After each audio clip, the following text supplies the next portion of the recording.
யாழ் பல்கலையில் கருப்பு கொடி ஏற்றிய விவகாரம் 3 மாணவர்களிடம் 5 மணி நேர விசாரணை. பல்கலைக்கழக மாணவர் மீதான விசாரணை வடக்கில் அச்ச நிலையை ஏற்படுத்தியுள்ளது ஸ்ரீநேசன். செம்மணி புதைக்குழியை பார்வையிடவிட்ட ஐநா பிரதிநிதிகள். ஈரானின் ஐரிஸ் டெனா கப்பல் மீண்டும் கொழும்பு கடற்பரப்பில், அமைச்சர் வெளியிட்ட தகவல். மஹிந்தவின் மற்றுமொரு ஊழல் மோசடி ஆதாரத்துடன் அம்பலம். கிளிநொச்சியில் தமிழரசு கட்சி உறுப்பினர்கள் போராட்டம், ஊழல் மறைப்பு குற்றச்சாட்டு தீவிரம். எரிசக்தி அமைச்சருக்கு எதிரான நம்பிக்கையில்லா பிரேரணை, ஏப்ரல் 10 விவாதம். 1990களில் படுகொலை செய்யப்பட்டவர்களுக்கு அராளி சந்தியில் நினைவு சதுக்கம். தியாகதீபம் அன்னை பூவதியின் 38வது நினைவேந்தல் மாதம் ஆரம்பம். புதன்கிழமை விடுமுறை, கல்வி அமைச்சு வெளியிட்ட முக்கிய அறிவிப்பு. அமெரிக்க விசேட பிரதிநிதியுடன் ஜனாதிபதி அனுர சந்திப்பு. கொரோனா தடுப்பூசிக்காக நிதியை செலவிட்டமையினாலேயே அன்று எரிபொருள் நெருக்கடி ஏற்பட்டது. சரத் வீரசேகர. தொடர்பது விரிவான செய்திகள். சுதந்திர தினத்தன்று யாழ்ப்பாண பல்கலைக்கழக வளாகத்தில் தேசிய கொடி இறக்கப்பட்டு கருப்பு கொடி ஏற்றப்பட்ட விவகாரம் தொடர்பாக பல்கலைக்கழக மாணவர்கள் 3 யாழ்ப்பாண மாவட்ட குற்றத்தடுப்பு பிரிவு சுமார் 5 மணி நேரம் விசாரணை நடத்தி வாக்குமூலங்களை பெற்றுக் கொண்டனர். யாழ்ப்பாண பல்கலைக்கழக மாணவர் ஒன்றிய தலைவர், கலைப்பீட மாணவர் ஒன்றிய தலைவர் உள்ளிட்ட 3 மாணவர்களை விசாரணைக்கு வருமாறு பல்கலைக்கழக பதிவாளர் ஊடாக கடந்த 13ஆம் திகதியிடப்பட்டு 16ஆம் திகதி காலை 9:30 மணிக்கு விசாரணைக்கு சமூகம் அளிக்க வருமாறு அறிவுறுத்தப்பட்டுள்ள நிலையில் கடிதம் 17ஆம் திகதியே பதிவாளரால் மாணவர்களிடம் கையளிக்கப்பட்டது.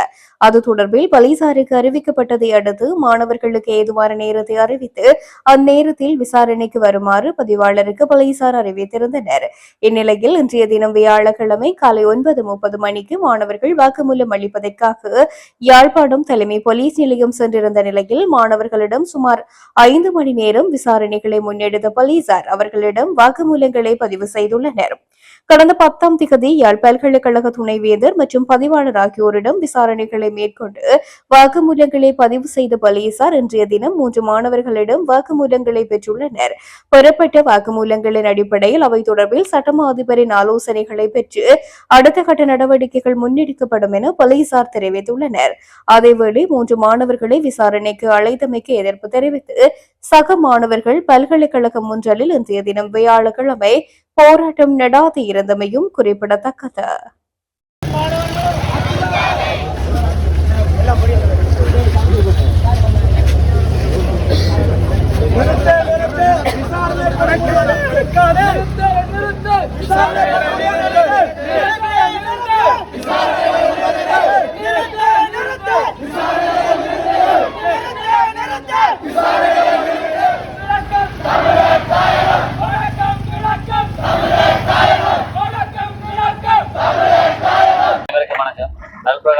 கலைப்பட மாவட்டத்தின் செயலாளர் கடந்த பிப்ரவரி மாதம் 4ஆம் தேதி இலங்கை சுதந்திரம் வந்து யாழ்ப்பாணம் பல்கலைக்கழக மாணவர் சமூகமாக தேசிய கொடி ஏற்றியதாகவும் கருப்பு கொடி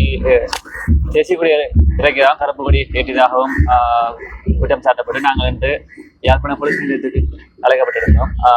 இந்த விஷயம் வந்து எங்களோட பதிவாளருக்கு வந்து பதிவாளர் மூலமாக யாழ்ப்பாணம் பல்கலைக்கழக பதிவாளருக்கு வந்து பதிவாளர் மூலமாக எங்களுக்கு அறிவிக்கப்பட்டு நாங்கள் இன்று விசாரணையின் பேரில் வந்து எங்களது நவல் வாக்குமூலம் பெற்றிருக்கிறோம்.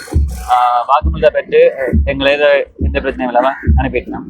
மற்ற நாங்கள் இந்த வாக்குமூலம் பெறதுக்கு இங்கே வாரத்துக்கு இப்படி ஒரு அழைப்பு வந்திருக்கின்ற எங்களோட சட்டத்தரணிகளுக்கு நாங்கள் சொல்லி அவையில் மூலமாக எங்களுக்கு சில அறிவுரைகள் வழங்கப்பட்டது.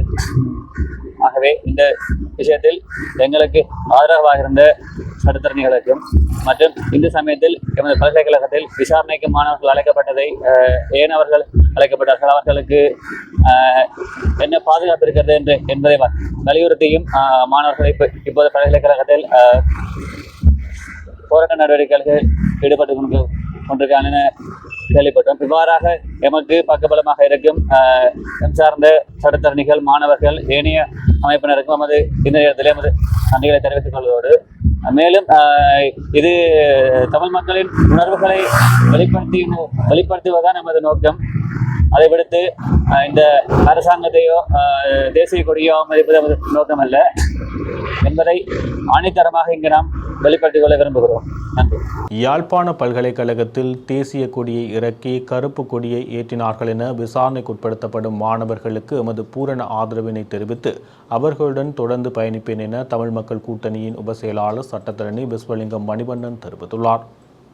கடந்த பிப்ரவரி மாதம் 4ஆம் தேதி யாழ்ப்பாண பல்கலைக்கழகத்திலே இலங்கையினுடைய தேசிய கொடியை இறக்கினார்கள் என்றும் கருப்பு கொடியை ஏற்றினார்கள் என்றும் குற்றம் சாட்டப்பட்டு யாழ்ப்பாண பல்கலைக்கழகத்தைச் சேர்ந்த 3 மாணவர்களை இன்றைய தினம் யாழ்ப்பாண போலீஸ் நிலையத்துக்கு வருமாறு யாழ் மாவட்ட குற்றத்தடுப்பு பிரிவினரால் அழைக்கப்பட்டு அவருடைய வாக்குமூலங்கள் பெறப்பட்டிருக்கின்றன.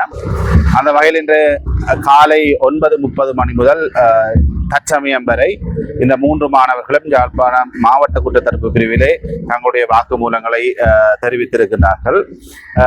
மிக நீண்ட நேர வாக்குமூலங்கள் பதிவு செய்யப்பட்ட பின்னர் தற்சமயம் 3 மாணவர்களும் விடுவிக்கப்பட்டிருக்கின்றார்கள்.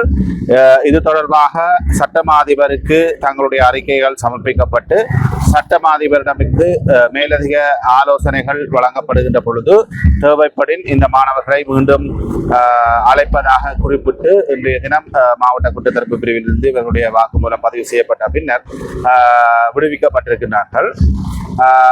உண்மையிலே இந்த மாணவர்கள் தமிழ் மக்களுடைய உணர்வுகளை வெளிப்படுத்துகின்ற விதமாக சில பல்கலைக்கழக மாணவர்களாக சில நடவடிக்கைகளை அவர்கள் செய்திருக்கிறார்கள். அந்த வகையிலே அது அவர்களுடைய உணர்வு பூர்வமான ஒரு விடயம், உணர்வோடு சம்பந்தப்பட்ட விடயம், தமிழ் மக்களுடைய உரிமையோடு சம்பந்தப்பட்ட விடயம். அந்த வகையிலே அவர்களுக்கு எங்களுடைய பேராதரவை, எங்களுடைய உதவியை, ஒத்துழைப்பை நாங்கள் கொடுக்க வேண்டும் என்ற அடிப்படையிலே என்னிடம் அவர்கள் சட்டத்திரணி ஒருவரை தருமாறு வேண்டியிருந்தார்கள், சட்ட ஆலோசனை வழங்குமாறு கூறியிருந்தார்கள். அந்த வகையிலே நான் இன்றைய தினம் அவர்களுக்கான சட்ட ஏற்பாடுகளை, சட்ட பிரதிநிதித்துவத்தை மேற்கொண்டிருந்தோம். தொடர்ச்சியாக இவர்களுக்கு எதிராக ஏதாவது நடவடிக்கைகள் முன்னெடுக்கப்பட்டால் தொடர்ந்தும் சட்ட ரீதியான உதவிகளை செய்வதற்கு நாங்கள் தொடர்ந்தும் தயாராக இருக்கின்றோம். இந்த மாணவர்களுடைய எதிர்காலத்திலே கருத்தில் கொண்டு அவர்களோடு தொடர்ந்தும் நாங்கள் உறுதியாக பயணிப்பதற்கு நாங்கள் தயாராக இருக்கின்றோம். வடக்கு மாகாணத்தில் வாழும் சிங்கள மக்களின் உரிமைகள் மற்றும் அவர்களுக்கு ஏற்பட்டுள்ள இழப்புகள் குறித்து அதிகாரிகளின் கவனத்தை ஈர்க்கும் நோக்கில் யாழ்ப்பாணத்திலிருந்து கொழும்பு வரை சிக்கிந்தியா என்ற பெயரில் சமாதான நடைபயணம் மற்றும் வாகன ஊர்வலம் நடைபெற்றது. வடக்கு மாகாணத்தில் வாழும் சிங்கள மக்களின் உரிமைகள் மற்றும் அவர்களுக்கு ஏற்பட்டுள்ள இழப்புகள் குறித்து அதிகாரிகளின் கவனத்தை ஈர்க்கும் நோக்கில் யாழ்ப்பாணத்திலிருந்து கொழும்பு வரை சிங்கிந்தியா எனும் பெயரில் சமாதான நடைபயணம் மற்றும் வாகன ஊர்வலம் நடைபெற்றது. யாழ்ப்பாணம் ஆரியகுளம் நாகவிகாரையில் இன்று காலை ஆரம்பமான பேரணி ஊர்வலமாக நகர்ந்து வடக்கு மாகாண ஆளுநர் அலுவலகத்தை சென்றடைந்து ஆளுநரிடம் மகஜர் ஒன்று கையளிக்கப்பட்டது. பௌத்த கொடிகள் மற்றும் தேசிய கொடிகள் தாங்கியவாறு பௌத்த பிக்குகள், சிங்கள மக்கள் என்று கணிசமானோர் தனி சிங்கள மொழியிலான பதாதைகளை தாங்கியவாறு பேரணியில் பங்கேற்றனர்.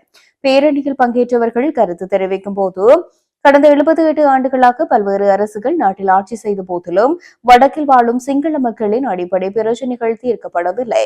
மற்ற இனங்களின் பிரச்சினைகள் அரசியல் வழிகளில் முன்வைக்கப்பட்டாலும் வடக்கு சிங்கள மக்களின் உரிமைகள் தொடர்ந்து புறக்கணிக்கப்பட்டுள்ளன. 30 ஆண்டுகள் நீண்ட உள்நாட்டு போருக்கு முன்பும் அதன் போதும் பின்னரும் அவர்கள் பல்வேறு இழப்புகளையும் அநீதிகளையும் சந்தித்துள்ளனர். இதுவரை எந்த அரசும் அவர்களுக்கு நிலையான தீர்வுகளை வழங்கவில்லை. இந்த பிரச்சினைகள் குறித்து பேசப்படும் ஒவ்வொரு முறையும் அவை இனவாதமாக குற்றம் சாட்டப்பட்டு தேசிய ஒற்றுமைக்கு எதிரானதாக கூறி ஒதுக்கப்படுகின்றன. நில எல்லை பிரச்சினைகள், மீள்குடியேற்ற சிக்கல்கள், சிங்கள புத்தமத பாரம்பரிய இடங்களின் பாதுகாப்பு, சிங்கள மொழியில் கல்வி பெறுவதில் சிரமம், சிங்கள பாடசாலைகளில் ஆசிரியர் பற்றாக்குறை, அரசு அலுவலகங்களில் சிங்கள பணியாளர்கள் இல்லாமை, மதஸ்தல பராமரிப்பு சிக்கல்கள், கிராமங்களில் அடிப்படை வசதிகள் குறைவு உள்ளிட்ட பல பிரச்சினைகளை சிங்கள மக்கள் எதிர்கொள்வதாக போராட்டக்காரர்கள் தெரிவித்தனர். වෙනම අනුරාධපුරයට කැඩුවා කොටසක් මුලතිවලට කැඩුවා. තවත් කොටසක් වවුනියාවට කැඩුවා. එකම ජනතාව දිස්ත්‍රික්ක 4කට කැඩුවා. ප්‍රාදේශීය ලේකම් කොට්ටාස 5කට කැඩුවා. අද වෙන විට ලියුමක් ගන්න ඔබ පොඩ්ඩක් අහුම්කම් දෙන්න ලියුමක් ගන්න බෝගස්සාවේ ඉන්න එක්කෙනෙක් කැමිති ගොල්ලෑවට යන්න ඕන ග්‍රාම සේවක හම්බ වෙනවා නම් කිලෝමීටර 55.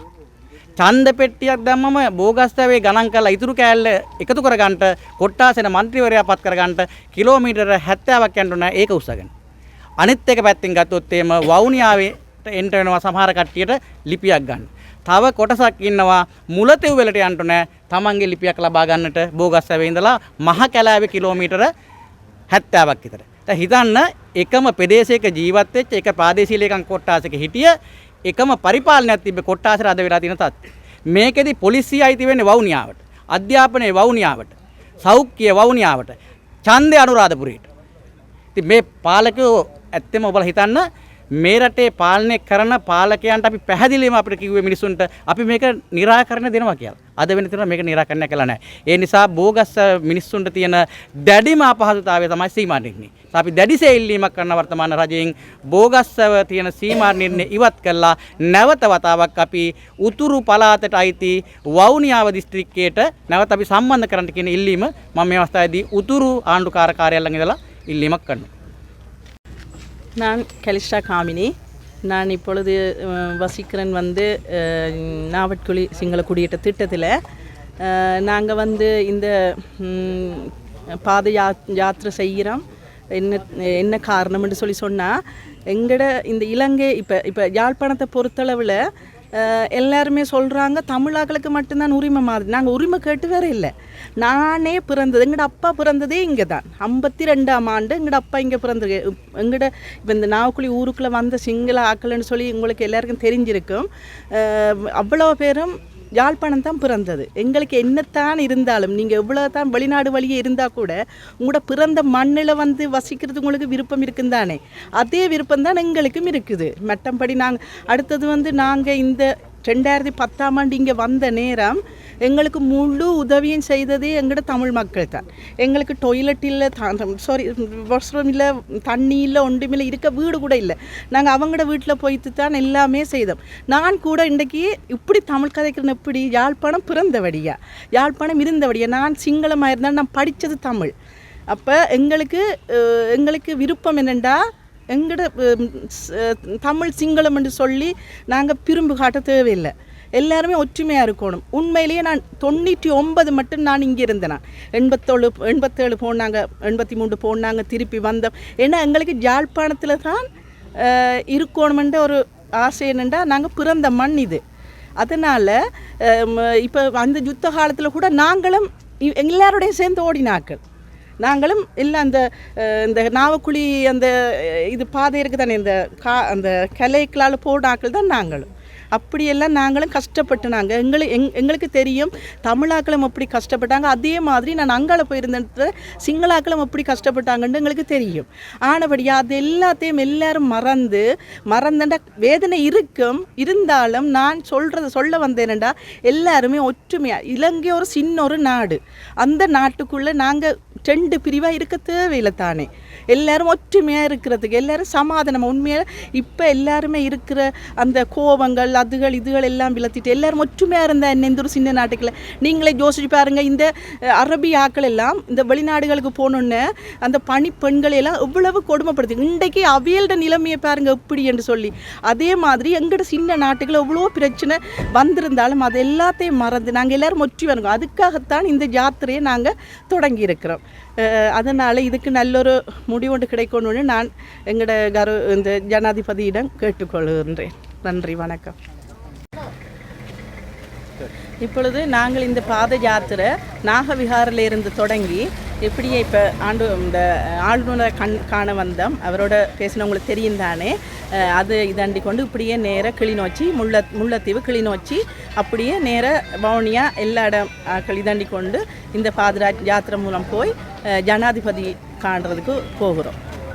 ஜனாதிபதி அவர்களை கோரிக்கைன்னா எங்களுக்கு இதுதான் கோரிக்கை. முதலாவது ஒற்றுமை இது. 2வது எங்களுக்கு ஸ்கூல் வேணும். ஸ்கூல் இருந்தால் தான் எங்களுக்கு எல்லா பிரச்சனைக்கும் முடிவு கிடைக்கும். ஸ்கூல் உண்டு. அது 2 தான் எங்களோட குறிக்கோள்.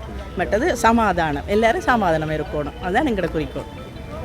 வேற ஒன்றும் இதில் அரசியல்வாதியோ இது ஒன்றுமே இல்லை. அது முதல் சொல்லணும். இல்லை சிலாக்கள் சில இந்த இது சொல்கிறாங்கன்னடா இது அரசியல்வாதிகள் தூண்டுதல் அப்படி இப்படி அது ஒன்றுமே இல்லை. கருப்பு கொடி விவகாரத்தில் அரசு நடந்து கொள்வது முறையற்றது எனவும் யாழ் பல்கலைக்கழக மாணவர் ஒன்றியத்தை இந்த விசாரணைகளில் இருந்து விடுவிக்க வேண்டும் என பாராளுமன்ற உறுப்பினர் ஸ்ரீநாத் தெரிவித்தார். மிக முக்கியமாக யாழ் பல்கலைக்கழகத்தில் யாழ்ப்பாண பல்கலைக்கழக மானிய ஒன்றியத்துக்கு தொடுக்கப்பட்ட அந்த குற்றப்புலனாய்வுத்துறையால் அழைக்கப்பட்ட விடயம் ஒரு நெருடலான விடயமாக இருக்கின்றது. சுதந்திர தினத்தை அவர்கள் கரிநாளாக கொண்டு செல்கின்ற பொழுது ஏற்பட்ட நெருக்கடியில் அவர்கள் பாரிய ஒரு பிரச்சனைக்குள்ளாயிருக்கார்கள். பல்கலைக்கழக சமூகத்தை அவர்கள் அந்த காலப்பகுதியிலே அவர்கள் போராட்டங்கள் நெருக்கடிகளை அவர்கள் சந்திக்கக்கூடியவர்களாக இருந்தார்கள். அவற்றை மிக இலகுவான முறையிலே இந்த அரசாங்கம் கைக்கொள்ள வேண்டும்.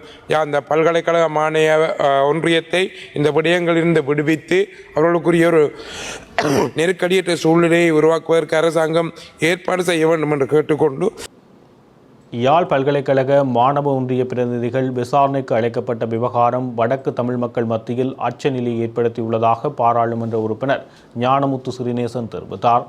யாழ் பல்கலைக்கழக மாணவ அமைப்பின் தலைவர் இன்று நான் நினைக்கிறேன் டிஐடி விசாரணைக்கு அழைக்கப்பட்டிருக்கின்றார். இந்த விடயங்கள் என்பது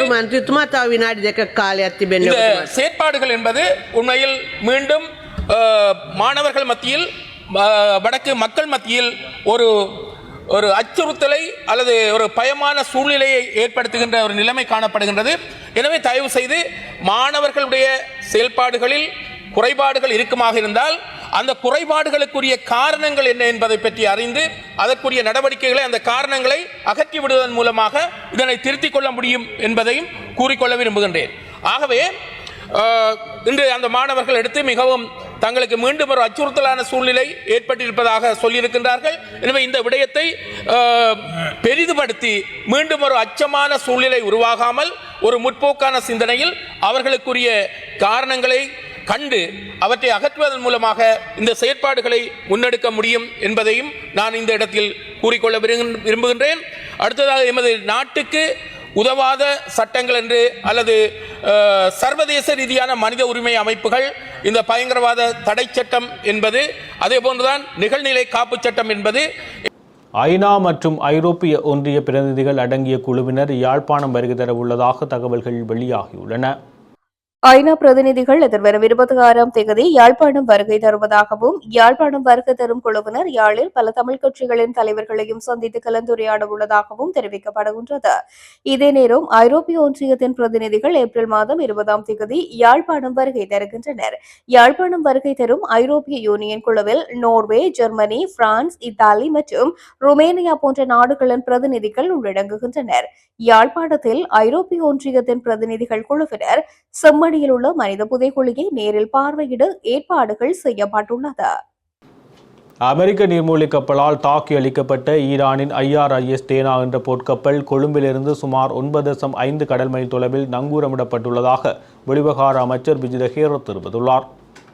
இன்று நடைபெற்ற நாடாளுமன்ற விவாதத்தில் பங்கேற்ற போது அமைச்சர் இதனை கூறியுள்ளார். அமெரிக்க நீர்மூழ்கி கப்பலால் தாக்கி அளிக்கப்பட்ட ஈரானின் IRIS டேனா என்ற போர்க்கப்பல் இன்னும் திருகோணமலை துறைமுகத்திற்கு கொண்டு செல்ல முடியாத நிலையில் உள்ளதாக தெரிவித்துள்ளார். இதன் காரணமாக கப்பல் தற்போது கொழும்பிலிருந்து சுமார் 9.5 கடல் மைல் தொலைவில் நங்கூரமிடப்பட்டுள்ளதாக கூறியுள்ளார். இயந்திர கோளாறு காரணமாக கப்பலை திருகோணமலை துறைமுகத்திற்கு கொண்டு செல்ல முடியவில்லை என்றும் அதற்கு தேவையான தொழில்நுட்ப உதவியை மற்றொரு தனியார் நிறுவனத்திடமிருந்து பெற்றுள்ளதாகவும் குறிப்பிட்டுள்ளார். முன்னாள் ஜனாதிபதி ரணில் விக்ரமசிங்கவுக்கு இதய அறுவை சிகிச்சை மேற்கொள்ளப்பட்டுள்ளதாக பாராளுமன்ற உறுப்பினர் ரவி கருணாநாயக்க தெரிவித்துள்ளார். இன்று கொழும்பு துறைமுக நகர ஆணைக்குழு சட்டத்தின் கீழ் ஒழுங்கு விதிகள் மீதான விவாதத்தில் கலந்து கொண்டு உரையாற்றும் போது அவர் இதனை தெரிவித்தார். அறுவை சிகிச்சை மிகவும் வெற்றிகரமாக நிறைவடைந்துள்ளதாகவும் முன்னாள் ஜனாதிபதி விரைவில் குணமடைய வாழ்த்துவதாகவும் அவர் கூறியுள்ளார். ரணில் விக்ரமசிங்கே மேலதிக மருத்துவ சிகிச்சைக்காக சிங்கப்பூர் நோக்கி புறப்பட்டு சென்றிருந்த நிலையில் புதன்கிழமை வைத்தியசாலையில் அனுமதிக்கப்பட்டு சிகிச்சைகளை பெற்றுள்ளதாக தெரிய வருகின்றது. ரணில் விக்ரமசிங்கவுக்கு நேற்று இதய அறுவை சிகிச்சை வெற்றிகரமாக நடைபெற்றதாகவும் இந்த அறுவை சிகிச்சை பல மணி நேரம் நீடித்ததாகவும் தெரிவிக்கப்படுகின்றது. இந்நிலையில் அவர் மருத்துவ பரிசோதனைகள் மற்றும் சிகிச்சைகளை தொடர்ந்து சுமார் 2 அல்லது 3 வாரங்கள் வைத்தியசாலையில் தங்கியிருந்து ஓய்வு எடுப்பார் என அவருக்கு நெருக்கமான வட்டாரங்கள் தெரிவிக்கின்றன. இதேவேளை முன்னாள் ஜனாதிபதி ரணில் விக்ரமசிங்கே கடந்த வாரமும் இலங்கையில் உள்ள தனியார் வைத்தியசாலை ஒன்றில் 3 நாட்கள் தங்கியிருந்து மருத்துவ பரிசோதனைகளை மேற்கொண்டிருந்தமை குறிப்பிடத்தக்கது. சர்ச்சைக்குரிய ஏர்பஸ் விமான பரிவர்த்தனை தொடர்பாக முன்னாள் ஜனாதிபதி மஹிந்த ராஜபக்சவுக்கு 3 வெவ்வேறு சந்தர்ப்பங்களில் 60 மில்லியன் ரூபாய் வழங்கப்பட்டதாக ஸ்ரீலங்கா ஏர்லைன்ஸ் முன்னாள் தலைமை நிர்வாக அதிகாரி கபில சந்திரசேன தெரிவித்தார். இலங்கையின் லஞ்சம் அல்லது ஊழல் குற்றச்சாட்டுகளை விசாரிக்கும் ஆணைக்குழு இன்று நீதிமன்றத்தில் தெரிவித்தது. ஏர்பஸ் ஒப்பந்தம் தொடர்பான வழக்கு கொழும்பு நீதிவான் நீதிமன்றத்தில் விசாரணைக்கு எடுத்துக் கொள்ளப்பட்ட போது இந்த தகவல் வெளியிடப்பட்டது. லஞ்ச ஆணைக்குழுவின்படி இந்த வழக்கில் சந்தேக நபராக உள்ள சந்திரசேன அளித்த வாக்குமூலத்தின் மூலம் இந்த குற்றச்சாட்டு வெளிப்பட்டுள்ளது. இன்று நடைபெற்ற விசாரணையின் போது கபில சந்திரசேனவை ஏப்ரல் 2ஆம் தேதி வரை மேலும் விளக்கமறியலில் வைக்குமாறு நீதிவான் உத்தரவிட்டார். ஸ்ரீலங்கன் ஏர்லைன்ஸின் முன்னாள் தலைமை நிர்வாக அதிகாரி மார்ச் 12ஆம் தேதி கைது செய்யப்பட்டார். 2012-2013 காலகட்டத்தில் ஸ்ரீலங்கன் ஏர்லைன்ஸுக்காக 10 ஏர்பஸ் விமானங்களை வாங்க திட்டமிடப்பட்ட ஊழல் பரிவர்த்தனை தொடர்பாக விசாரணைகள் நடைபெற்று வருகின்றன. இந்த பரிவர்த்தனை குறித்த விசாரணை குற்றப்புலனாய்வு திணைக்களத்துடன் ஒருங்கிணைந்து நடாத்தப்படுகின்றது. 2012-2013 காலகட்டத்தில் ஸ்ரீலங்கன் ஏர்லைன்ஸிலிருந்து 13 விமானங்களை அகற்றிவிட்டு அவற்றுக்கு பதிலாக 14 புத்தம் புதிய விமானங்களை வாங்குவதற்கான ஒரு முன்மொழிவு சமர்ப்பிக்கப்பட்டது. அவற்றில் 6 A330 விமானங்களையும் 4 A350 விமானங்களையும் வாங்குவதற்காக பிரெஞ்சு ஏர்பஸ் நிறுவனத்துடன் ஒரு ஒப்பந்தம் கையெழுத்தானது. இந்த ஒப்பந்தத்தில் நடந்த ஒரு பெரும் மோசடி குறித்த தகவல் ஜனவரி 2020 வெளியிடப்பட்டது. ஐக்கிய ராஜ்யத்தின் தீவிர மோசடி அலுவலகம் நடத்திய விசாரணையின் விவரங்கள் வெளியானதை தொடர்ந்து இது வெளிச்சத்துக்கு வந்தது. 10 ஏர்பஸ் விமானங்களை வாங்கும் ஒப்பந்தத்துக்காக பிரெஞ்சு ஏர்பஸ் நிறுவனம் 16.84 மில்லியன் அமெரிக்க டாலர் லஞ்சம் தருவதாக உறுதியளித்திருந்ததாக விசாரணையில் தெரிய வந்துள்ளது. பிரிட்டிஷ் தீவிர மோசடி அலுவலகம் நடத்திய விசாரணையில் இந்த தொகையில் 2 மில்லியன் டாலர் அப்போதைய ஸ்ரீலங்கன் ஏர்லைன்ஸ் தலைமை நிர்வாக அதிகாரி கபில சந்திரசேனவின் மனைவிக்கு சொந்தமான புரூனேயில் உள்ள ஒரு நிறுவனத்தின் கணக்கில் வரவு வைக்கப்பட்டிருந்தது தெரிய வந்துள்ளது. விசாரணை தகவல்களின்படி தனது மனைவியின் பெயரில் புரூனேயை தளமாக கொண்ட நிறுவனத்துக்கு கிடைத்த நிதியை கபில சந்திரசேன பலமுறை சிங்கப்பூர் கணக்கு வழியாக ஆஸ்திரேலியாவில் உள்ள தனது சொந்த கணக்குக்கு மாற்றியுள்ளார். சிங்கப்பூரில் இருந்து இலங்கைக்குள் உள்ள 2 கணக்குகளுக்கும் பணம் மாற்றப்பட்டிருந்தது மேலதிக விசாரணைகளில் தெரிய வந்தது. இதற்கிடையில் முன்னாள் சபாநாயகர் சமல் ராஜபக்சவின் மகன் ஷமீந்திர ராஜபக்ஷ இந்த வழக்கில் 3வது சந்தேக நபராக பெயரிடப்பட்டுள்ளார். 2013ஆம் ஆண்டில் அவருக்கு சொந்தமான வங்கிக் கணக்கில் 1,60,000 அமெரிக்க டாலர்கள் வரவு வைக்கப்பட்டதாக தகவல்கள் வெளியானதை தொடர்ந்து இது நிகழ்ந்துள்ளது. எரிசக்தி அமைச்சர் குமார ஜெயக்கொடிக்கு எதிராக முன்வைக்கப்பட்டுள்ள நம்பிக்கையில்லா பிரேரணை மீதான விவாதம் ஏப்ரல் மாதம் 10ஆம் தேதி நடாத்த தீர்மானிக்கப்பட்டுள்ளதாக தகவல்கள் வெளியாகியுள்ளது. அடுத்த நாடாளுமன்ற வாரத்திற்குரிய நடவடிக்கைகள் குறித்து இன்று நடைபெற்ற நாடாளுமன்ற விவகாரங்கள் பற்றிய குழு கூட்டத்திலேயே இந்த தீர்மானம் எடுக்கப்பட்டுள்ளது. இதற்கமைய குறித்த விவாதம் அன்றைய தினம் முற்பகல் 11:30 மணி முதல் பிற்பகல் 5:30 மணி வரை நடைபெறவுள்ளது. அத்துடன் 2019ஆம் ஆண்டு ஈஸ்டர் ஞாயிறு பயங்கரவாத தாக்குதல் தொடர்பான சபை ஒத்திவைப்பு விவாதம் ஏப்ரல் 9ஆம் தேதி பிற்பகல் 2 மணி முதல் பிற்பகல் 5:30 மணி வரை நடாத்தவும் தீர்மானிக்கப்பட்டுள்ளதாக நாடாளுமன்ற தொடர்பாடல் திணைக்களம் தெரிவித்துள்ளமை குறிப்பிடத்தக்கது.